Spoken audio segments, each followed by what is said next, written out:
আসসালামু আলাইকুম রহমতুল্লাহ। দর্শক, দোয়ায়ে আহাদনামা এবং তার ফজিলত সম্পর্কে আজকে আমরা জানব। প্রথমে আমরা দোয়াখানা পাঠ করব, এরপরের ফজিলত সম্পর্কে জানব। দোয়াখানা হচ্ছে বিসমিল্লাহির রহমানির রহিম।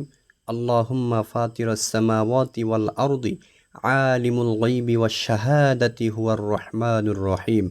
আল্লাহুম্মা ইন্নী আহাদু ইলাইকা হাযিহিল হায়াতিদ দুনিয়া বিআন্নী আশহাদু আল্লা ইলাহা ইল্লা আনতা ওয়াহদাকা লা শারীকা লাকা ওয়া আশহাদু আন্না মুহাম্মাদান আবদুকা ওয়া রাসূলুকা ফালা তাকিলনি ইলা নাফসি ফাইন্নাকা ইন তাকিলনি ইলা নাফসি তুকাররিবনি ইলা শাররি ওয়া তুবাঈদনি মিনাল খায়রি।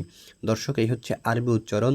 যারা আরবি পারেন না, এখানে খুব সুন্দর করে বাংলায় উচ্চারণ দেওয়া আছে, আপনারা বাংলা দেখে মুখস্থ করে নেবেন।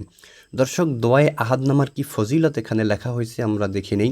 এখানে ফজিলতে লেখা হয়েছে, এ দোয়াটি অতিশয় ফজিলত ও বরকতপূর্ণ দোয়া।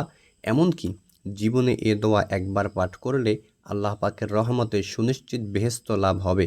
এ দোয়া তাবিজ রূপে লিখে সাথে ধারণ করলে জাদুটোনা ও আসর থেকে মুক্ত থাকবে। এর দ্বারা সাপ বিচ্ছুর আক্রমণ হতে নিরাপত্তা লাভ হয়। এ দোয়া জাফরান কালি দ্বারা চীনামাটির প্লেটে লিখে তা বৃষ্টির পানিতে ভিজিয়ে পান করলে স্মরণশক্তি অত্যাধিক পরিমাণে বৃদ্ধিপ্রাপ্ত হবে। দর্শক, ভিডিওটি ভালো লাগলে অবশ্যই একটি লাইক দিবেন, চ্যানেলটি সাবস্ক্রাইব করে পাশে থাকা বেল আইকনটি বাজিয়ে দিবেন। আসসালামু আলাইকুম রহমতুল্লাহ।